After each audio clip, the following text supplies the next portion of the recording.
the vision's becoming a little more crystal clear for us. You know, you asked me in the past if I saw AI being kind of like the future of the business, and I did see parts of it, but now it's coming together as like, holy shit. So in today's video, I'm gonna show you everything, and I mean everything, that goes into my exact sales process, while also showing you every single step of a real client case study I closed for $12,000. I'm talking everything: how I got the lead, the real sales call footage of me closing this client, and then I'll show you a live demo of how the AI agent works and what it does. So let's jump right into it.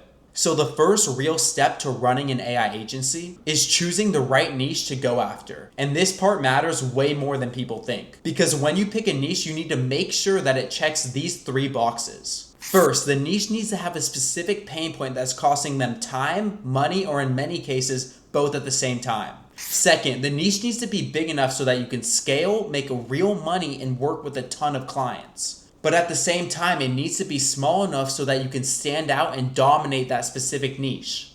And last but not least, the third box that you need to ensure you check, and guys, this is super important, you need to make sure you have a direct line to the decision maker. If you can't get in contact with either the business owner or decision maker of the company to actually pitch them on an AI agent, you're simply just wasting your time.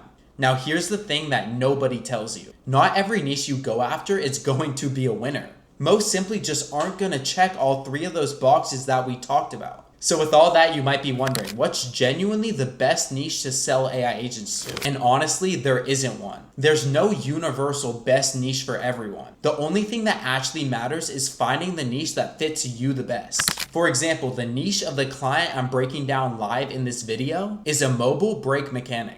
See, when I was first starting my AI agency roughly 2 years ago, I was getting so frustrated with the beginning stages of running my business, because every day I was grinding on cold calls, emails, DMs, every single form of outreach you could possibly think of to every single niche imaginable. And I was finding 0 success. Only when I took a step back and asked myself, Zach, why isn't this working? Why aren't you finding any success? Did it actually hit me? You can't just pitch any service to a business owner, especially an AI service, without knowing the ins and outs on how that business is actually ran on a day-to-day basis. And in my case, getting started, the niche for me was mechanics in the overall auto repair space. And that's simply because I grew up around this space, so I knew what they dealt with on a day-to-day basis. So here's the first message I send every single potential prospect after I cold call them. And you need to make sure you get their number. You can't just book them straight into a meeting on that cold call. Getting their number is necessary for them showing up. I simply say, hey, it's Zach from the cold call we just had about potentially implementing AI for your business. I sent you over an email. I'm just making sure you received it. Let me know, brother. Okay, and then he responded with, I got it, boss. And I made a huge mistake here by saying, get back to me ASAP with a time and date that we can actually get you scheduled in for a meeting. And then he responds with, sounds great, brother. Will do. Have a great weekend. I'll get back to you later. This is terrible on my end. I was getting started. I didn't know what I was doing. But you do not want to let a whole weekend in between you getting a meeting booked with them. And look, because I made that mistake, I had to double text him because he forgot to get back to me after the weekend. And in many cases, they'll never get back to you, because think about it. You sent them over a 5-minute call pitching them on an AI agent that they knew nothing about, and you let the whole weekend go in between you actually booking the meeting with them. So they're never going to remember, oh shoot, I need to text back Zach, who I met on a 5-minute phone call, to book him in for a meeting, because they're not actually very interested in AI right now. So you cannot let a whole weekend in between you getting that meeting with them. Big mistake by me, but we eventually do get that meeting booked. Okay, so now that you've got a little bit of context of where I got the lead and how I actually got them booked in for a meeting, let me show you the real sales call footage of me closing this $12K deal. They're essentially hiring virtual assistants overseas. They've had to hire like 4 of them, and it's costing them like 10 grand a month or something like that. So in this case, the client's brother-in-law is spending $10,000 a month hiring virtual assistants for his business. In my mind, I'm already hearing, okay, 10 grand a month, that's $120,000 a year that they're spending on employees that AI could do for much cheaper. This guy, essentially within the course of 3 months, he did it all himself, but he created a separate AI agent for each aspect of his business. So one would be a secretary / HR AI. Obviously, the other agent would be for sales specifically. And then for every aspect of his business. And here, one of the prospect's closest friends has implemented AI throughout their entire business for sales, for receptionists. So he already knows how good this technology is. So again, in my mind, I'm taking note of this. Guys, I promise you, these sales calls are going to be so different from one another. In one case, like here, he knows about AI, he's seen it within his friend's business, and he wants to implement it. In other cases, they've never seen AI before, they don't know how it works, but they know it's the future, so they also want to implement it. It really just depends on who you're dealing with and who you're speaking to. So getting the rapport of this client and asking these questions is super important. I just realized, we could probably automate close to 90% of what we're doing over the phones and over online, including scheduling, including quote automation, call answering, all that stuff, and get it just trained enough to the point where it's so dialed in that it knows the map work for every single question that anyone could possibly ask. In this exact moment, he's basically saying that he wants to automate 90% of the work they do over the phone. This means scheduling, so implementing an AI receptionist that answers calls and books appointments. This means quote estimating, so building out an AI quote estimator that actually has the knowledge base of their business to give exact quotes for them. And last but not least, making sure that the knowledge base is up to date and dialed in with all the right information so it gives the exact same information they would give. So one of the issues that my brother-in-law was running into was that you really need to map out every single type of conversation, every single kind of common question that you can get from any customer and have the AI be trained so well on that they could answer that in their sleep. This is the second time that the client has mentioned the knowledge base in these first couple clips. He wants to make sure, and he's a little bit scared, saying, I want to make sure that this AI thinks the way I think and has all the information that my business has. So in my head, I'm noting this throughout the sales call. One of his not objections, but main concerns is that he wants to ensure that the knowledge base thinks the way he thinks and actually has the correct information. So throughout the call, I thoroughly explained to him how exactly it is we go about developing this agent and how exactly we train the knowledge base to think the way he thinks so that he's confident in our development process. What do we need to do to get this AI really just like streamlining? You want it streamlining the whole process from head to toe, right?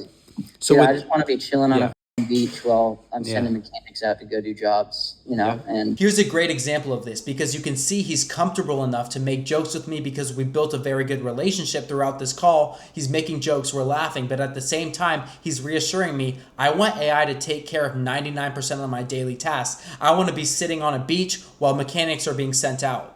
I know that for these types of meetings, you can get an AI that literally takes down every single word that everybody says, shoots it back and transcripted to your email.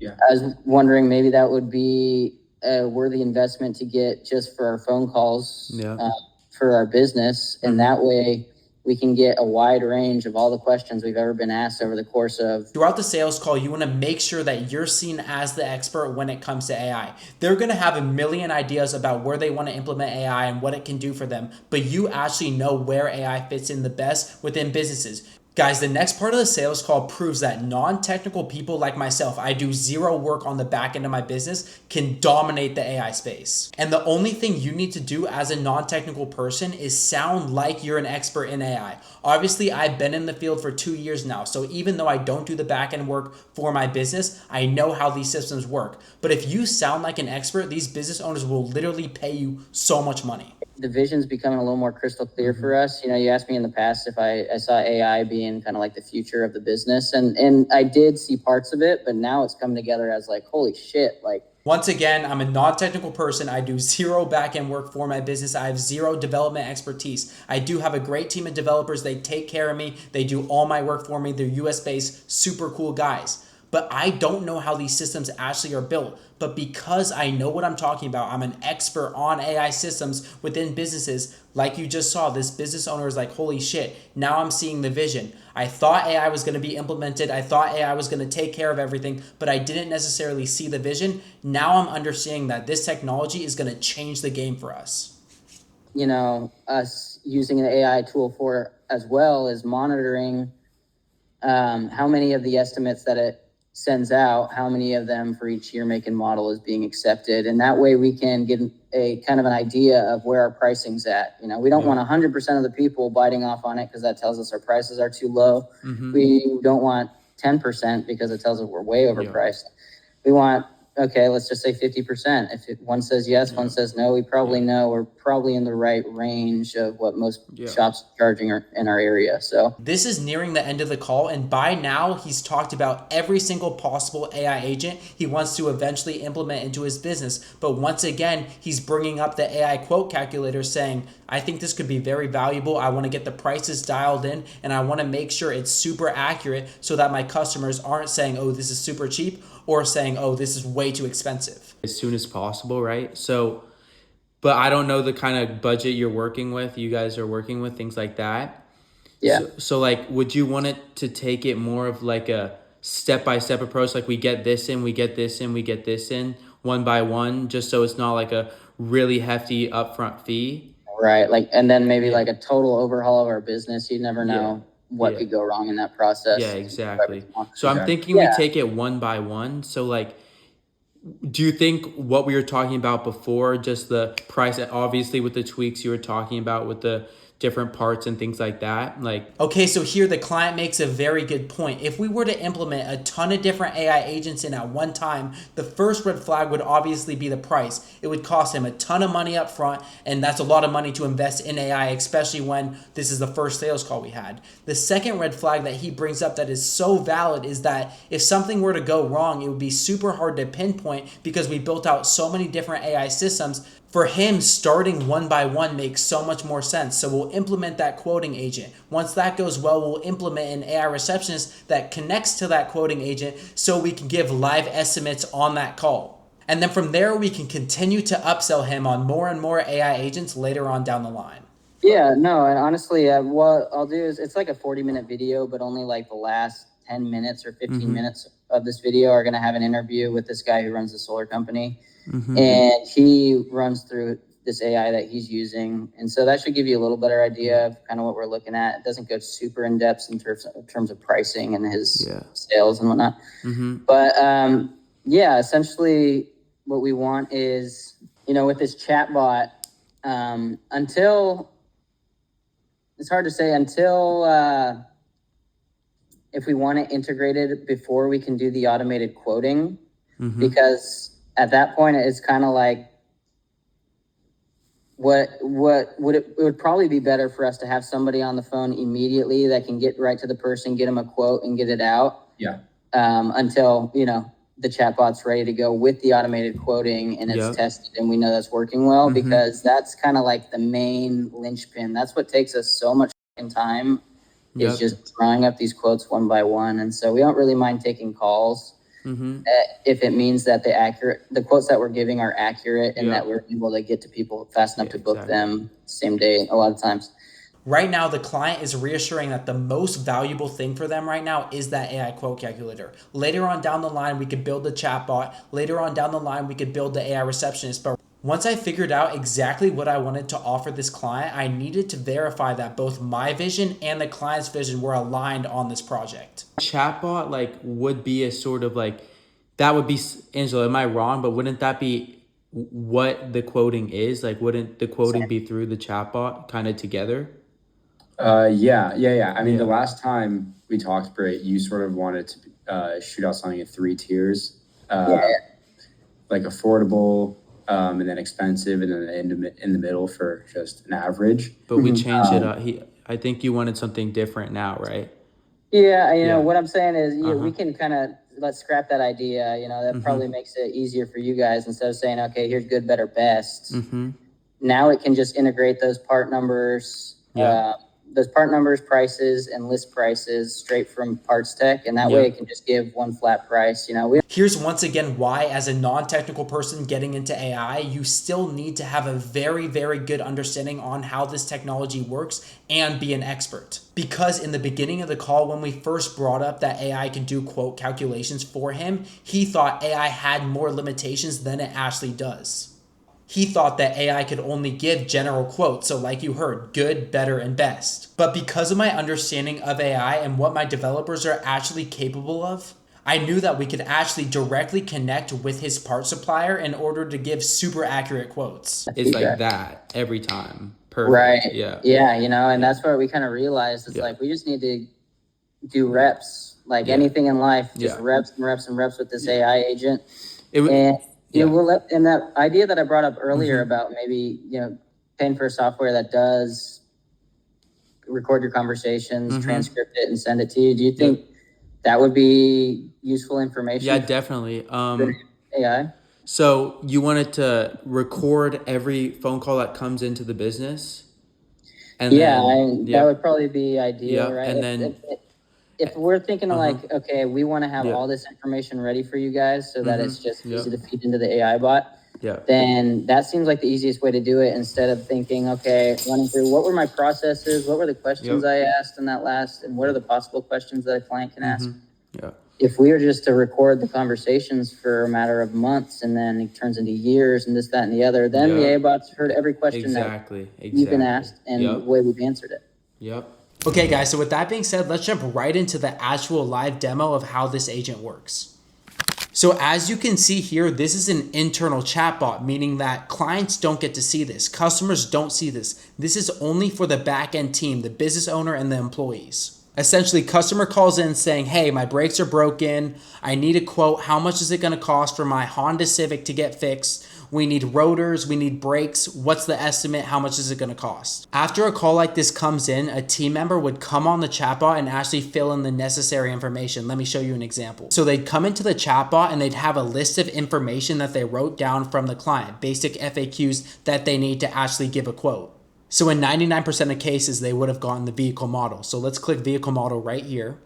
And then it simply says, what's the vehicle model? And you have to input the exact car that they have. Okay, so to keep things very simple, let's say they have a 2017 Honda Civic. So we simply type that in and press enter. And right away, it's gonna spout out every single specific model made for that car. So in this case, Honda Civic DX, EX, EX 2.0, you get the point, but it has every single specific car model. So in this example, let's pretend they have a 2017 Honda Civic Sport. Perfect, keeps things easy. So from there, you simply copy and paste this number back into the chat, because this is a vehicle model number, and press enter. Okay, so let's say the customer on the call said that they heard squeaking and grinding from their brakes, so we're gonna input this in. Let's say that they also want the most fast and common job that can be done so that they can get back to driving as soon as possible. So once implementing all the information they got from the call into this box right here, they press enter and then simply wait.